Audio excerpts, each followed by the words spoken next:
Hello दोस्तों, स्वागत है आप सभी का इस वीडियो में। This video is part of a 10 minute a day series for the JIB exam. और इस वीडियो में हम आई एंड आईएफएस का important topic developments in the banking sector इस पर ब्रीफ डिस्कशन करने वाले हैं विद इन 10 मिनट। तो ये topic exam point of view से कितना इंपॉर्टेंट है, किस तरह के क्वेश्चन एग्जाम में आते हैं, कितना डेप्थ में आपको पढ़ना है, ये सारी चीजें हम इस वीडियो में इस टॉपिक से रिलेटेड डिस्कस करने वाले हैं। तो please stay tune till the end. JIB exam के अगर आपको अच्छे से प्रिपरेशन करनी है, you should have a very good idea of the previous year questions, most important topics and MCQs, जिनका बढ़िया पीडीएफ डॉक्यूमेंट आपने बनाया है which you can download by clicking the link given in the description.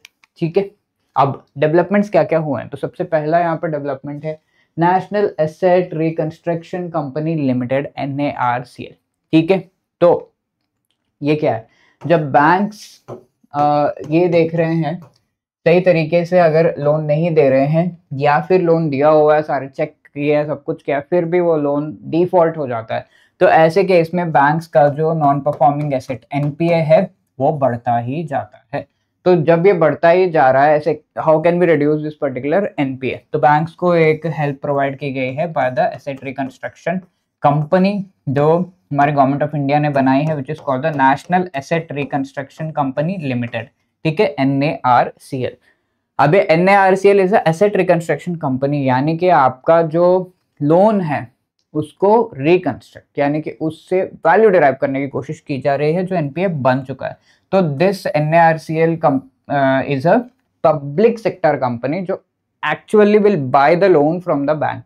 अगर bank ने 500 करोड़ से ज्यादा का लोन एक पर्टिकुलर एंटिटी को दिया और वो NPA बन चुका है, तो ऐसे केस में it is eligible to take the service of NARCL, और NARCL इस लोन को खरीद लेगा कि मुझे दे दो, I will recover the money, but the condition is कि 500 करोड़ या उससे ज्यादा का अमाउंट होना चाहिए। अब NARCL जब ये लोन का अमाउंट ले लेगा, NARCL will make the payment to the particular bank.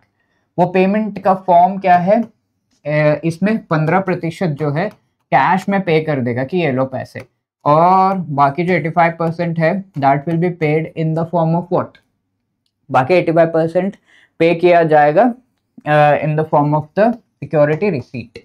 इसको एक रिसीट दे देते हैं बैंक को कि भाई करेंगे, पेमेंट करेंगे, पहले इससे वैल्यू तो डिराइव कर लें, पहले इससे पैसा तो एक्सट्रैक्ट कर लें। ठीक है, तो then we will give 85% security receipt है। बाद में नहीं दिया तो इसके ऊपर गारंटी भी गवर्नमेंट ऑफ इंडिया देता है। ठीक है, तो वो सब हम बाद में फिर से डिस्कस करेंगे, जहां पर NARCL will discuss again. But यहाँ पे NARCL हमने देखा कि ये फैसिलिटीज प्रोवाइड कर रहा है। अब इसके अलावा NARCL इसने तो वो लोन जो है खरीद लिया, तो NARCL is an entity which buys the particular loan. अब ये पार्टनर करता है with another entity which is called the IDRCL, India debt resolution company limited. ये इस लोन को सेल करता है। इसमें टर्न अराउंड एक्सपर्ट्स हैं जो कि लोन से वैल्यू डिराइव करने की कोशिश करते हैं। तो ये पूरा सेटअप है एसेट रिकंस्ट्रक्शन कंपनी, एंड इसे हम एसेट मैनेजमेंट कंपनी कहते हैं, AMC। ठीक है, तो ये पब्लिक सेक्टर है बिकॉज इसमें 51% से ज्यादा स्टेक जो है पब्लिक सेक्टर बैंक्स का है, बट ये प्राइवेट सेक्टर है बिकॉज इसमें सिर्फ 49% तक का stake public sector banks and financial institutions का है। तो ये पूरा हमने देख लिया, बजट 2021-22 में ये लाया गया था। Now another initiative of the RBI is the e-rupee। ठीक है, तो एक डिजिटल करेंसी का पहला फॉर्म था जो लाया गया था। e-rupee was a voucher, specifically person specific and purpose specific. Let's say Surendra sir को वाउचर मिला हुआ है कि वो कोविड का वैक्सीन लगाए, तो उसके लिए ही वो यूज किया जा सकता है, डिजिटल फॉर्म में इसे यूज किया जा सकता है, सम कोड एंड उसके थ्रू ये यूज किया जाता है। तो दिस इज इनिशियल फॉर्म। अभी RBI का जो CBDC है वो आ गया है, which is a central banking digital currency. Digital form में आपको करेंसी प्रोवाइड हो रहा है। ठीक है, तो फुल फ्लेज में तो नहीं, बट ये लाया गया है। अब apart from that we have a very good other development, that is the national bank for financing infrastructure in development, NABFID। अब ये NABFID क्या है, जो इंफ्रास्ट्रक्चर है उसे बैंक तो फाइनेंस नहीं कर पाते हैं because bank generally short term loans देते हैं। अब इंफ्रास्ट्रक्चर के लिए लॉन्ग टर्म लोन चाहिए, तो लॉन्ग टर्म लोन देगा कौन, NABFID देगा। NABFID को एस्टैब्लिश करने के लिए initial paid up capital 1 lakh crore rupees का गवर्नमेंट ऑफ इंडिया ने दिया हुआ है। अब इसके अलावा NABFID जो ये लॉन्ग टर्म के लोन्स, इंफ्रास्ट्रक्चर लोन्स दे रहा है, उसके लिए कोई भी पब्लिक से बोरोइंग नहीं करता, पब्लिक डिपॉजिट जो है NABFID नहीं लेता। It does borrowing from some other entities. ठीक है, लाइक मल्टीलेटरल बैंक्स हो गए, शेड्यूल्ड कमर्शियल बैंक्स वगैरह। अब इसमें गवर्नमेंट ऑफ इंडिया का जो स्टेक होल्डिंग है वो 100% का है। इसे गवर्नमेंट ऑफ इंडिया 26% तक रिड्यूस करना चाहता है। The final one is the regulatory sandbox, जिसमें कोई नया इनिशिएटिव, कोई नया जो लेट्स से कोई नई चीज करनी है in the economy, like UPI light, ये लाया गया था। तो पहले से टेस्ट किया गया था, जहां पर रूल्स एंड रेगुलेशंस को थोड़ा रिलैक्स किया गया आरबीआई के द्वारा कि चलो पहले टेस्ट कर लो, फिर we will launch in the open public. ठीक है, तो that is called the regulatory sandbox. तो इस तरीके से हम कुछ जो डेवलपमेंट्स है वो हमने देखे। Now this is your question which you have to answer. जो चीज़ हमने डिस्कस की उसके बेसिस पर you have to answer this question. June 2024 में पूछा हुआ है। Pause the video and try to answer this question. Apart from that, ये एक क्वेश्चन है जो पिछले सेशन में हमने देखा था कि एनपीसीआई के डायरेक्ट बेनिफिट ट्रांसफर रिलेटेड कौन सा इनिशिएटिव है।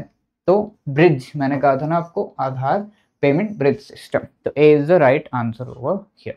एंड इसके अलावा if you have any other queries, call us on this number 8146207241 या hello@edutap.co.in पर आप हमें मेल भी कर सकते हैं। एंड अगर आप जेआईबी एग्जाम के अच्छे से प्रिपरेशन करना चाहते हैं तो एडुटैप is providing you the master course. ये मास्टर कोर्स के थ्रू आप बहुत ही अच्छे तरीके से फुल सिलेबस को अच्छे से पढ़ सकते हैं थ्रू शॉर्ट रिकॉर्डेड वीडियोस।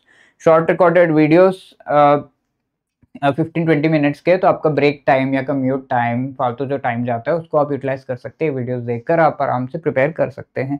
दूसरी बात ये कि इसके साथ आपको each and every chapter wise notes and each and every chapter wise MCQs provide किए जा रहे हैं। फुल लेंथ मॉक टेस्ट भी प्रोवाइड किया जा रहा है, जो आपको बहुत अच्छे से एग्जाम के लिए प्रिपेयर करने के लिए हेल्प करेगा। एग्जाम से पहले रिवाइज भी तो करना है, उसके लिए लाइव क्लासेस हैं मोस्ट इंपॉर्टेंट टॉपिक्स को रिवाइज करने के लिए। इस कोर्स का लिंक आपको डिस्क्रिप्शन में मिल जाएगा, वहां से आप ज्वाइन कर सकते हैं। Wishing you all the best. Thank you so much.